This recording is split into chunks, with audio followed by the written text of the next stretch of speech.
Hello everybody, welcome to today's video. It is Saturday and I've just received my Lego order of the new vintage steam train and the harbour freight set. That's earlier than expected. Thought that this was going to arrive on Monday, which would be the 1st of June. Super excited. I'm going to build these now and then we're going to put the vintage steam locomotive around my garden railway. So let's get straight into building it and get it out there into this nice sunshine.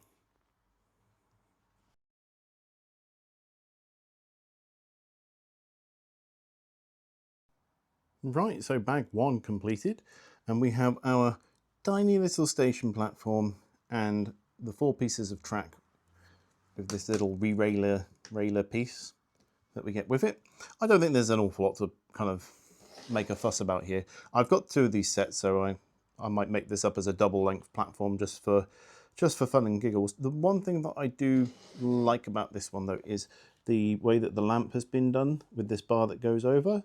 I think it's nice to see a lamp that isn't just another clear minifigure head with a disc on top. It's nice to see a different style of lamp. It's actually using a clear saucer piece, which we see used as the buffers on this buffer stop as well.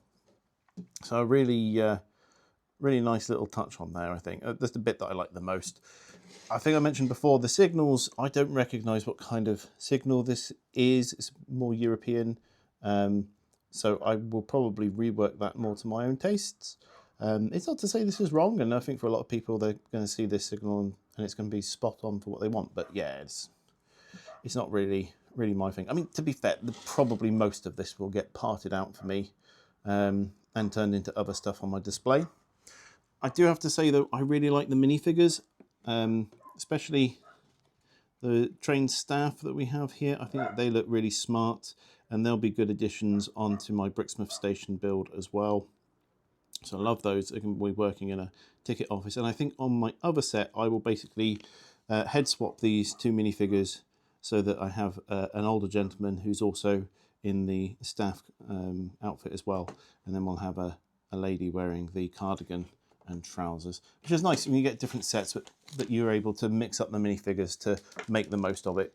And as with all Lego sets, I've got a couple of pieces left over as well.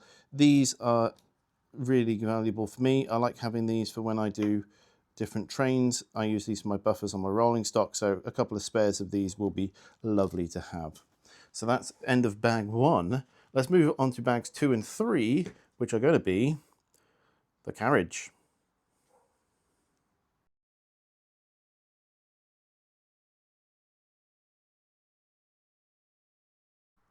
So bags 2 and 3 completed, and we now have the carriage. And the most important thing that we've learned from this carriage is we got metal axles and not those rubbish plastic ones that Lego tried to force on us.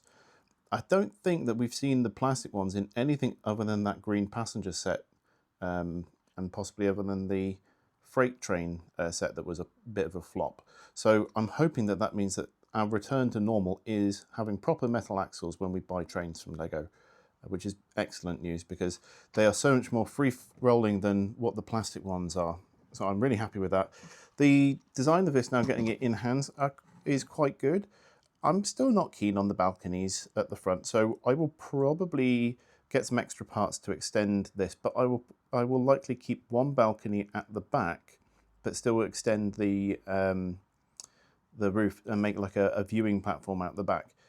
So that's my decision. That's what I'm going to go for. I really like the inclusion of a little tail lamp as well for the back of the train. That's really cool. It's quite easy to get into. Well, not one-handed, but there we go. Just a couple of studs. And we've got a bit of interior detail with the cookies and the coffee cups and stuff. I don't think that was necessary because it stops you from standing your minifigures into what is essentially this little corridor section. Although they can be seated quite nicely using these 2x6 plates, which have got only 5 studs on the top. They work really nicely. But again, these the seat tops, and they could have done with some tiles just popped on there just to cap them off and finish them off, I think. Other than that, yeah, really nice. So I'll make the other one of those later. Oh, and in the ceiling, there are some lights as well. Obviously, don't light up or glow or anything, but quite nice. Like that one. We'll pop you into the station. And as you can see, it is pretty much that station is designed just to hold the carriage and not to hold the train at all. So we're going to move on now. Our next one, so we've done 1, 2, and 3. Oh, number 4, we're working on the tender. And the question is, do I just build this? I think I'll build this tender first and then add the power-up stuff, or do I build it with the power-up stuff? We'll see what it says inside and go from there. So that is book 4 completed, and I now have the tender. I got part way through though and realized everything that I was building here was just basically a stand-in for the motor. So all of this is all just stand-in for the motor. If you want to skip it like I did, I read ahead to about step 10. Step 10 is where you can see that these are now on top of the side pieces here, the little detailed bits which you get on the side there. So as soon as you hit that one, we can just ditch that and put our structure on top of the motor itself. So that is now a powered up motor ready to go. And yeah, made life easier, didn't it? So I've still got to put the hub into it. I've got smaller hubs though, because mine have all been modified. So I'll go and grab one of those in a little bit to put in. I will still check, I think it's online instructions for how to change it over, and we'll get that put in and try and decorate it out still so it doesn't look ugly. But until then, we are now going to move on to, I think it's 5 and 6, which is the main locomotive itself. So let's get that cracking.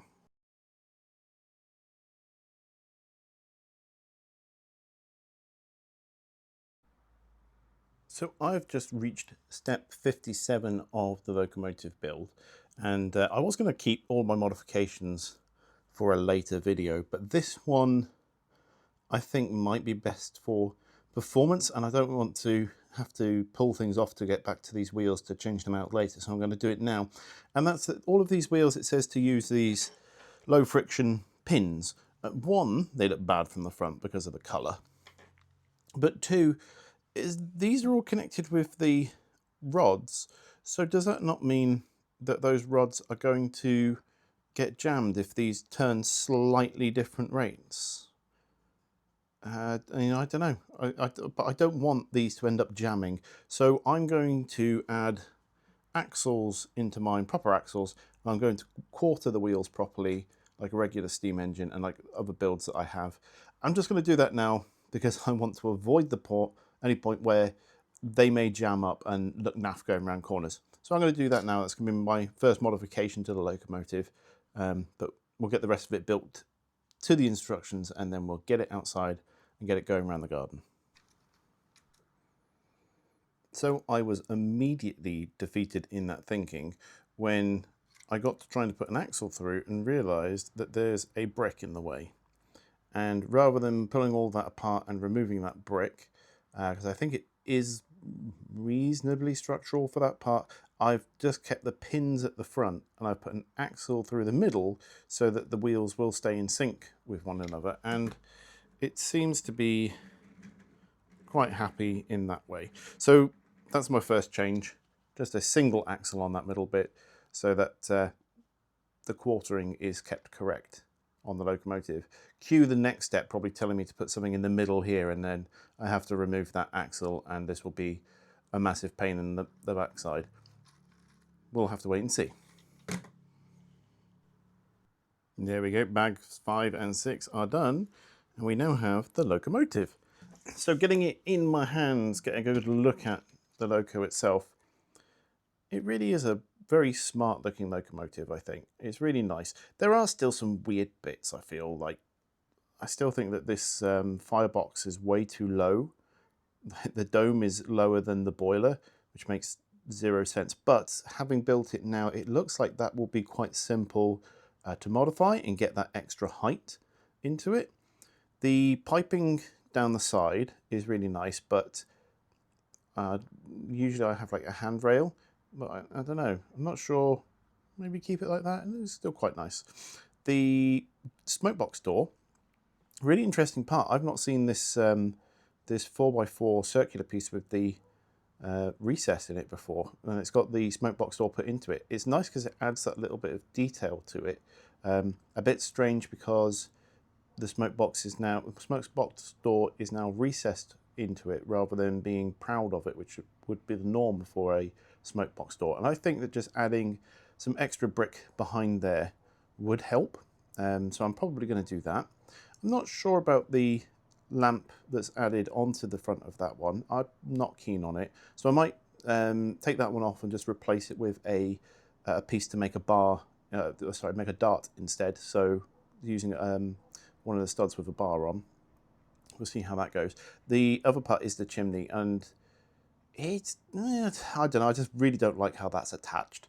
There's some better ways of getting chimneys attached on there, and also I think it's a really fat chimney, and I prefer a little small chimneys like what my Thomas Tank Engine has. So I'm definitely going to change the chimney. There's no doubt about that. And also I saw somebody else had changed their dome to be green as well to match.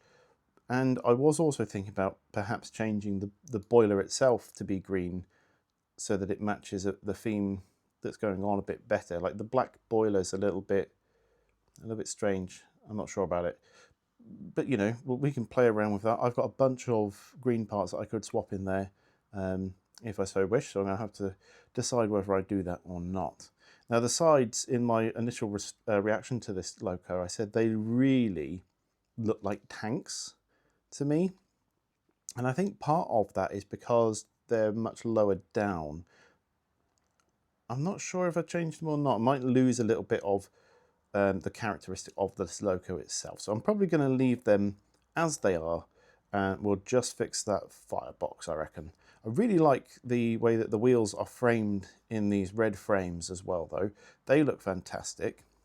I'm still really disappointed by the front of the loco because there's no buffer beam, like no beam going across. There's in UK locomotives certainly, and possibly some other European ones as well, you would always have like a red beam at the front, and that would match in so nicely with the colour scheme that this loco has going for it as well.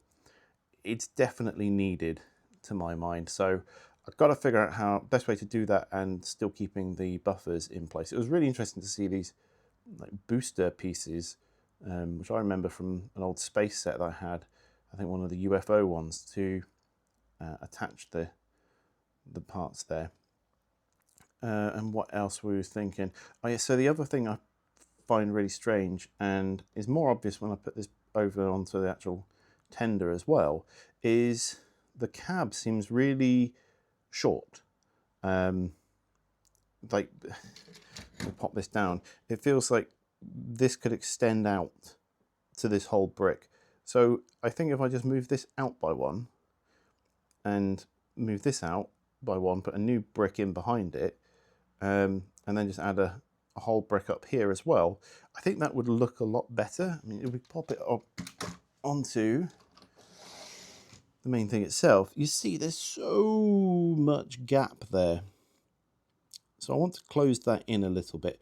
And I think the same could even be done with the tender as well. I like this little swishy swoop bit.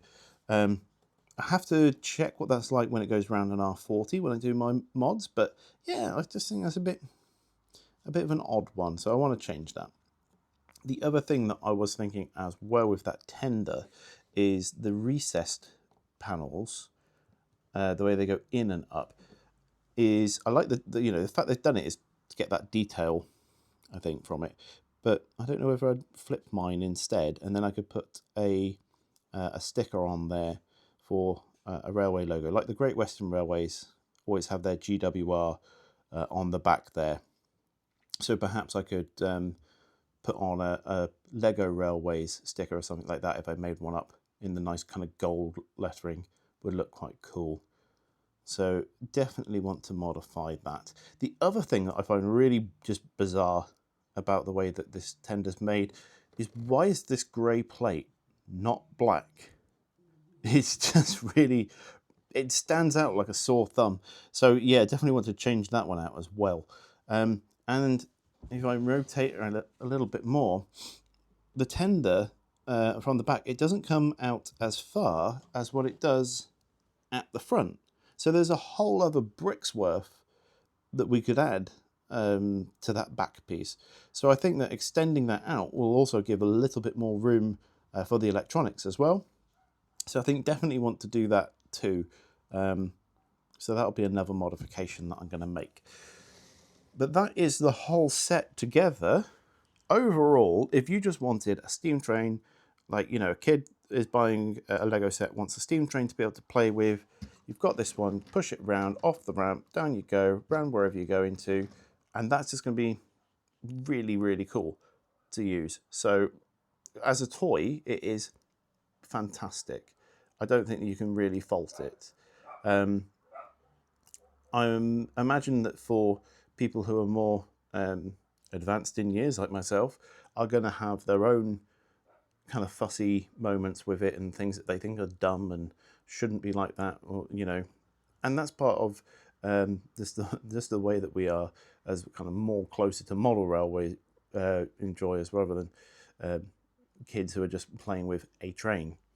The set itself is fantastic. I do think that you'll probably want to find this on sale rather than buying it at the Lego price. I bought mine direct from Lego at the Lego price because I had a lot of vouchers from doing different Brick Festival and National Brick Event shows, so it wasn't so much of an issue for me. But if I was buying this just like cash purchase, I would wait until Smiths have it with 10, 20 quid off, or even Argos get a lot of times they have good Lego deals.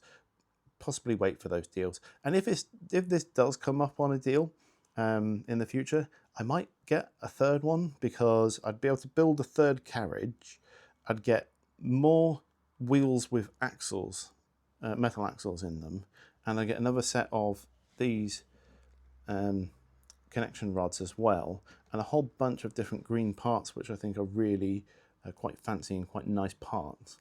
So as a sort of set to part out as well, it seems like a really nice set to do that with. And the minifigures in it, I think the minifigures are brilliant. I don't think I actually earlier on didn't look at when I made the carriage was the two minifigures that we have here. I love that all of the minifigures have got really kind of like happy expressions and kind of like that surprise and awe that you kind of get when you see a steam train. So they're really nice as well. So it's time now to get this outside and running around. But before I do that, I am going to quickly crack open the other set, build that second carriage up, and go and grab my hub to throw into the back of that tender. And then we are going to put this around the garden.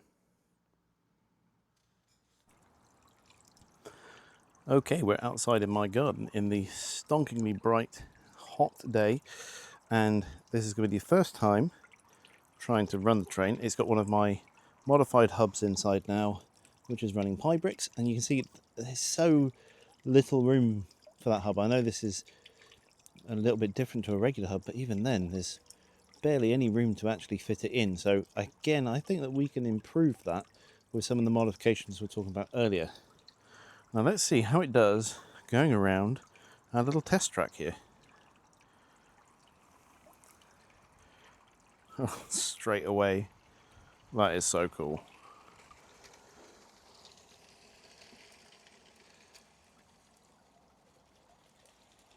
It looks much better having the extra carriage, and really it's a bit of a shame that we didn't get that as part of the set, but at least it's reasonably straightforward to get additional ones.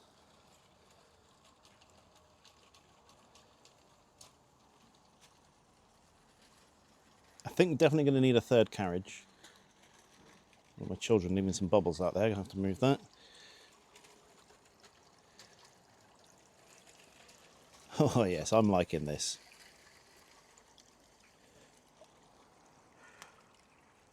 Well, I would say that that is a massive success, and this is working perfectly. Motorization is quite simple. I think it's very similar to a lot of the holiday trains. Oh, we've had a derailment, lovely. Yeah, I think that the motorization is really similar to a lot of the holiday trains and how they work.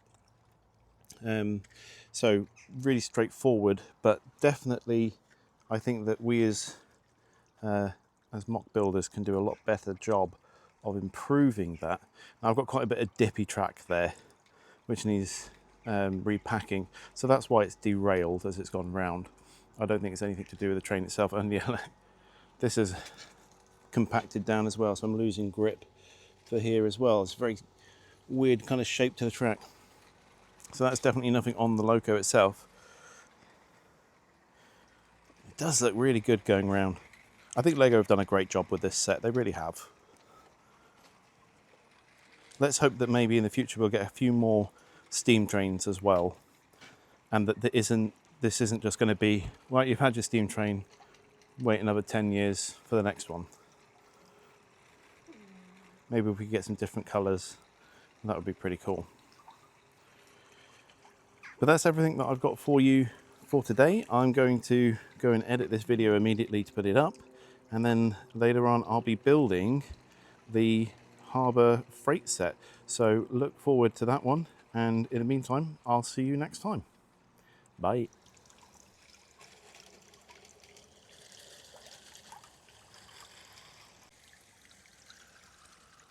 Don't forget, if you've enjoyed this video, then drop a like below and subscribe to the channel for more LEGO train content.